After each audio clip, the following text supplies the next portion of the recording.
Bapak Ibu yang saya hormati, terima kasih atas rawuh panjenengan semua dalam acara sosialisasi guru penggerak. Di sini kebetulan sampai pada materi koneksi antar materi modul 1.4. Di sini yang akan kita sampaikan itu tentang mewujudkan budaya positif di sekolah. Artinya pembiasaan hal-hal yang baik di sekolah kita mestinya sudah kita laksanakan. Kita itu tidak menyadari peran atau tugas dari guru penggerak.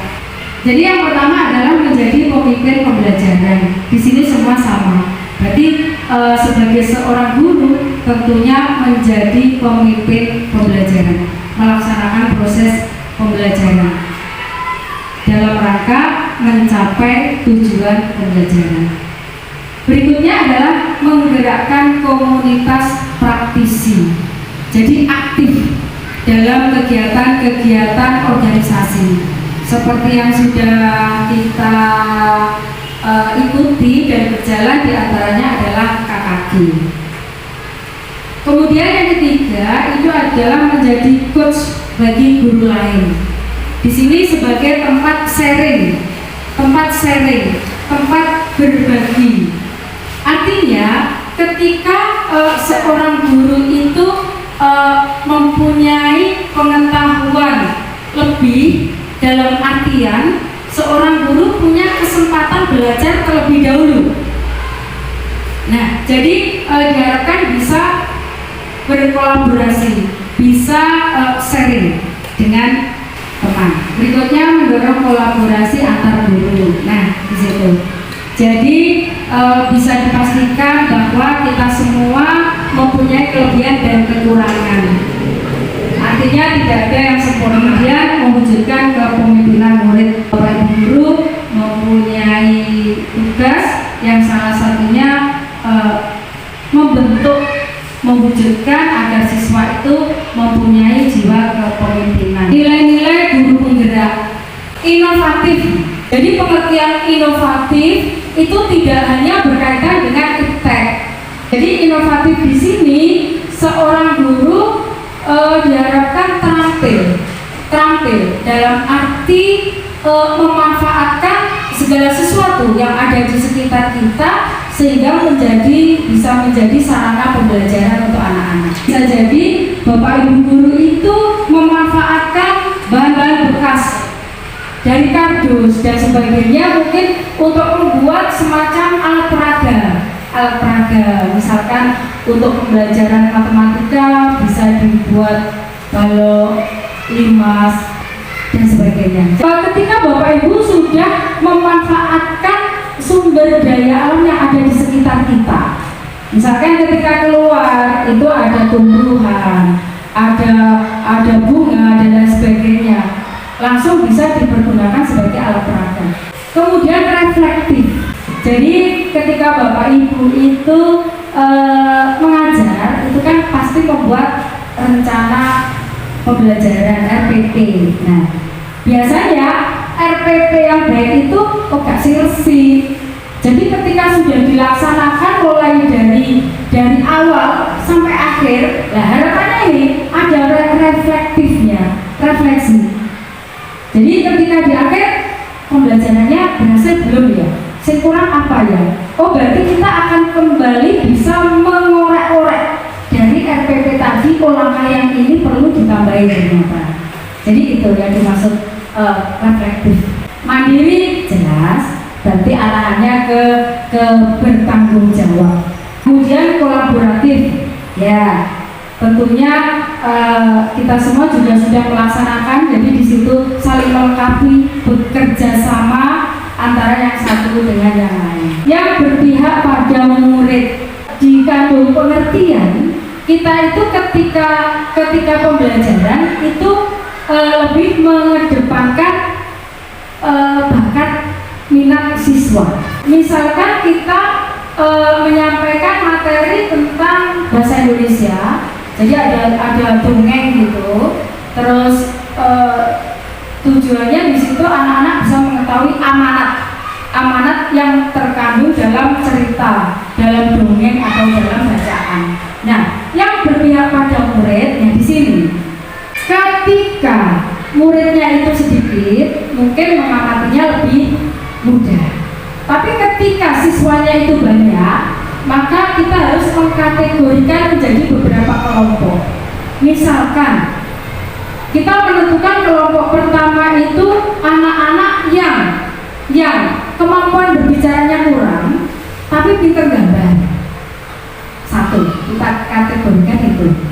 Kemudian yang kedua, pintar ngomong, itu yang kedua. Terus bisa jadi yang ketiga, misalkan anaknya itu mempunyai jiwa seni, pintar membuat puisi. Nah, jadi di situ yang dimaksud berpihak pada murid. Jadi anak-anak diberi kebebasan untuk menyampaikan amanatnya apa ya dalam bacaan tadi dengan cara kalian. Kalau misalkan sing seneng dongeng, ya udah tanpa dia menulis, ketika anak tersebut bisa menyampaikan langsung secara lisan, yaitu. Nah, begitu juga ketika anak tersebut ngomong agak susah, mengatur kata-katanya agak sulit menatanya, tapi dia bisa gambar, biarkan mengekspresikan jawabannya berupa gambar. Nah, kemudian yang puisi ya sama semacam itu. Jadi yang kita nilai itu bisa berupa prosesnya. Jadi ketika si anak tadi menyampaikan jawabannya melalui secara lisan karena dia pintar ngomong, pasti tidak ada bukti fisiknya. Berarti proses itu yang kita nilai. Lanjut ke yang pertama, disiplin positif. Jadi disiplin itu pada intinya berusaha patuh, mematuhi peraturan. Berarti nek sekolah patuh mesti dihukum, mendapat sanksi gitu ya. Dan di sini Ki Hajar Dewantara itu menyampaikan sebetulnya disiplin itu harapannya itu karena kesadaran diri. Jadi bukan karena disuruh atau dipaksa.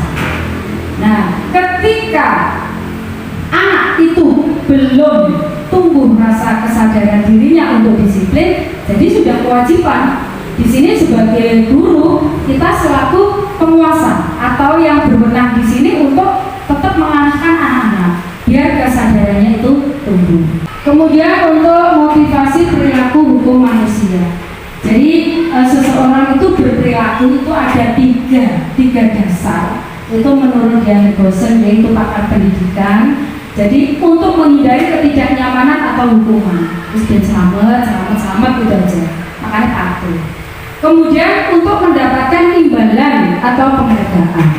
Nah, ini yang ketiga ini. Untuk menjadi orang yang mereka inginkan. Jadi memang cita-cita, memang keinginannya seperti itu.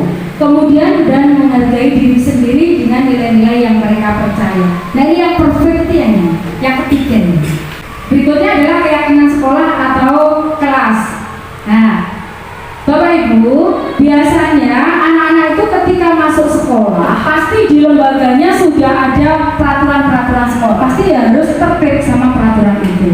Nah, di sini anak-anak itu ditawarkan untuk membuat peraturan sendiri, tapi dipancing. Kelas yang kamu inginkan itu yang seperti apa tuh? Oh, yang tenang Bu. Kelas yang ketika kita belajar itu bisa suasananya enak, kita bisa menerima materi dengan baik. Dengan pemantik seperti itu, anak-anak kita beri kertas, kemudian dia nulis. Ketika ada 30 anak, pasti ada 30 pendapat atau bisa jadi ada beberapa jawaban yang sama juga. Nah, jadi itu dari situ nanti kita saring menjadi yang seperti itu Bapak Ibu. Yang seperti di kelas 6 sudah ada kesepakatan kelas. Jadi di situ hasil anak-anak sendiri, hasil pendapat mereka sendiri. Maka itu ketika anak-anak melanggarnya, nah itu kesepakatan yang mereka buat. Jadi pastinya mereka akan berusaha untuk bertanggung jawab. Berikutnya posisi kontrol restitusi. Jadi di sini restitusi. Maksudnya restitusi itu di sini Bapak Ibu, proses kolaboratif. Jadi bekerja sama antara guru dengan siswa. Di sini siswa itu dipancing. Jadi ketika siswa itu melakukan kesalahan terus dipancing, akhirnya mereka menyadari kesalahannya dan menemukan jalan keluarnya. Oh berarti saya harus begini Ibu. Tanpa Bapak Ibu guru itu langsung oh kamu melakukan kesalahan berarti ini. Maksudnya ke situ yang dituju. Sedangkan posisi kontrol seorang guru itu menurut penelitian Dian Gosen itu ada 5. Penghukum, kemudian pembuat orang merasa bersalah, sebagai teman, pemantau, manajer. Dan ini betul Bapak Ibu. Jadi kelima ini itu ketika kita benar-benar flashback kembali ke yang pernah kita lakukan itu betul. Jadi yang pertama itu ini sebagai penghukum. Berarti bisa jadi spontanitas ya Bapak Ibu. Ya cambur di kesibukan ini gak gara-gara. Pernah terjadi seperti itu ya Bapak Ibu?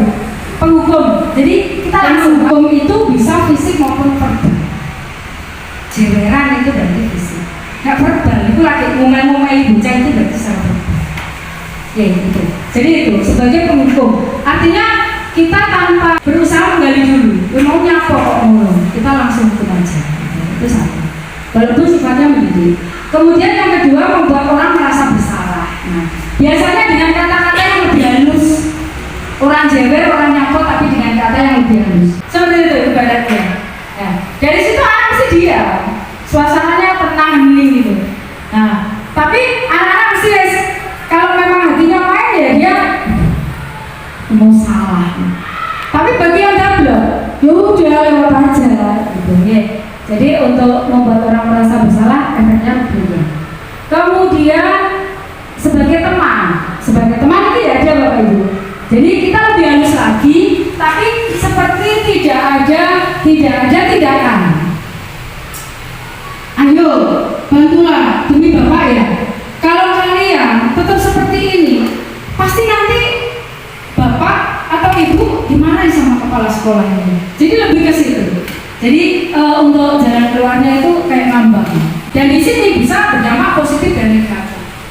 Kira-kira dampak positifnya apa Bapak Ibu? Kalau kita sebagai teman akrab gitu, dampak positifnya apa? Dampak positifnya kita bisa dekat sama anak-anak. Anak-anak merasa tidak ada jarak. Tapi dampak negatifnya anak-anak akan tergantung sama kita, sama perlindungan kita. Ketika anak-anak ketemu dengan Bapak Ibu guru yang lain dan beliau tidak berperan sebagai teman, ya sudah. Nah, yang keempat pemantau ini biasanya mengacu pada peraturan. Nek wis enek peraturane, enek konsekuensi kalian melanggar, berarti opo? Masih dikaitkan dengan peraturan. Kemudian yang terakhir ini sebagai manajer. Sebagai manajer itu tidak harus kepala sekolah. Itu tadi fungsi. Jadi ketika Bapak Ibu guru bisa menempatkan diri sebagai manajer, harapannya ini. Pertama, kita sudah membuat keyakinan kelas. Jadi dipancing dulu anak-anak, dipancing dulu. Nyapo, kok tukaran mau nyapo? Itu sudah sering kita lakukan ya Bapak Ibu. Mungkin untuk meminta maafnya, sebenarnya udah minta maaf. Kita tidak seperti itu. Jadi memancing anak-anak. Terus dari sekolah berarti dari semua posisi kontrol tadi sebaiknya yang digunakan yang mana Bapak Ibu? Ya, yang terakhir ya. Jadi sebagai manajer, walaupun di saat-saat tertentu kita bisa memadukan yang keempat, 3 dan 4 sebagai teman dan sebagai pemantau. Harapan dari sebagai manajer tadi itu yang ini Bapak Ibu, yang ketiga ini. Ini disebut segitiga restitusi, maksudnya ada 3 langkah yang sebaiknya itu kita lakukan ketika terjadi permasalahan di kelas. Misalkan anak-anak ya bertengkar atau dan lain sebagainya. Contoh, jadi yang pertama itu stabilkan identitas. Jadi di sini ketika anak-anak melakukan kesalahan, itu kita ikuti dulu dalam artian tadi kenapa? Bu, saya marah Bu, orang tua seperti itu. Kita benarkan dulu tindakan anak-anak. Oh iya, orang kamu diolok-olok, ya pantas lah kamu marah. Kita kuatkan dulu, dia memang berat marah ketika di posisi itu. Ya pantas kamu marah, orang tua diolok-olok. Seberapa penting tuh orang tua buat kamu? Di situ. Iya Bu, orang tua saya itu pahlawan bagi saya Bu. Ngolong-ngolong ya Bu. Misalkan ya kadang anak-anak tuh kepekerjaan lah, kadang nama lah sebagainya. Jadi kita kuatkan dulu di situ. Kita benarkan dulu langkah anak-anak. Iya lah, ya benar aja kamu marah, orang tua menjolok-olok. Kita kuatkan di situ. Kemudian berikutnya, validasi tindakan yang salah. Ya, terus pas marah tadi terus ngopo. Saya emosi Bu, tak keplak, misalkan gitu. Nah, saiki ya ora apa-apa, emosi kamu ya. Tapi ketika kamu ngeplak, jajale dilihat itu kesepakatan kelas. Kira-kira ada yang dilanggar nggak dari kesepakatan kelas? Iya Bu, harus rukun Bu sama teman. Kita pancingnya ke situ. Jadi anak-anak sendiri yang jawab. Lah berarti gimana? Ya saya ya salah Bu. Itu maksudnya ke situ. Ya berarti saya yang salah. Lah berarti ini keyakinan kelasnya sudah ditanamkan bahwa kelas kita ya berarti enggak tukaran itu ya rukun. Ya sudah. Ya saya minta maaf Bu nanti. Tapi ya harus janji Bu, dia nggak boleh ulangi lagi. Jadi arahnya ke situ Bapak Ibu. Dan ini pasti sebagian besar sudah kita laksanakan. Nah, jadi itu yang bisa saya sampaikan. Mungkin ada dari Bapak Ibu yang sharing tentang pengalamannya dalam artian menerapkan seperti ini, atau ketika seperti pengalaman saya pribadi, wah ternyata saya baru di penghukum saja. Nah ketika mengetahui ini, oh iya. Tapi kadang ada itu, apa itu bertentangan dengan isi hati. Coba lihat di orang-orang, saya belum ngerti. Ya, ketika seperti itu bagaimana Bapak Ibu? Ya memang hasilnya tidak bisa instan, bisa kita padu-padankan, lulus saja, karena menyesuaikan dengan situasi dan kondisi sekolah kita dan seberapa berat permasalahan kita. Ya. Jadi itu Bapak Ibu yang saya sampaikan. Ada kekurangan mohon maaf. Terima kasih. Wassalamualaikum warahmatullahi wabarakatuh.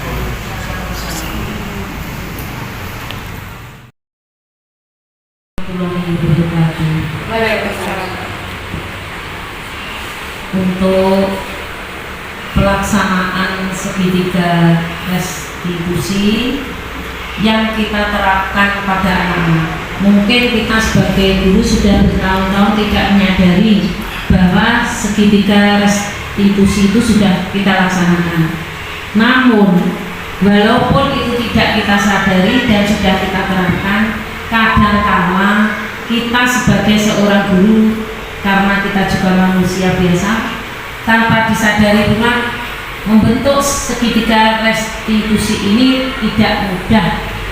Sebenarnya mudah, tapi juga tidak mudah. Mengapa? Karena segitiga restitusi itu adalah sebagai acuan kita mendidik anak, terutama di kelas rendah. Kita itu tidak hanya mengajar, ya. Kita itu di sekolah membimbing, mendidik, dan mengajar. Jadi dengan adanya segitiga restitusi ini, mungkin kita ini lebih paham dan itu bisa kita terapkan pada anak-anak baik kelas rendah maupun kelas atas sebagai acuan untuk menuju anak melaksanakan kurikulum yang baru, yaitu Merdeka Belajar. Terima kasih. Terima kasih kepada dua guru yang telah memberikan waktu untuk pada saya. Saya sangat senang sekali dengan adanya bimbingan ataupun dengan judul budaya positif itu tadi. Saya sangat senang, sangat bersyukur dengan adanya ini bisa menambah wawasan daripada saya untuk dalam mendidik putra putri siswa SDN 1 ini khususnya, dimana tadi banyak sekali tentang pengalaman-pengalaman yang belum saya dapat sehingga dengan saya mengikuti program dari Bu Wahyu ini selaku pemimpin guru penggerak, saya sangat berterima kasih sekali. Dari semula saya belum tahu sampai saya tahu, bahkan dari yang terakhir ini yaitu segitiga restitusi ini, bahwa dengan adanya itu saya pun juga menyadari ternyata selama ini apa yang telah saya lakukan secara tidak langsung saya sudah sedikit mengikuti tentang segitiga restitusi. Semoga dengan adanya hal-hal seperti inilah saya bisa melaksanakan kurikulum yang terbaru, sehingga nanti saya dalam menjalankan kurikulum yang terbaru bisa terbantu dengan adanya program guru penggerak seperti ini. Mungkin dari saya itu Bu Wahyu, ada kurang lebihnya saya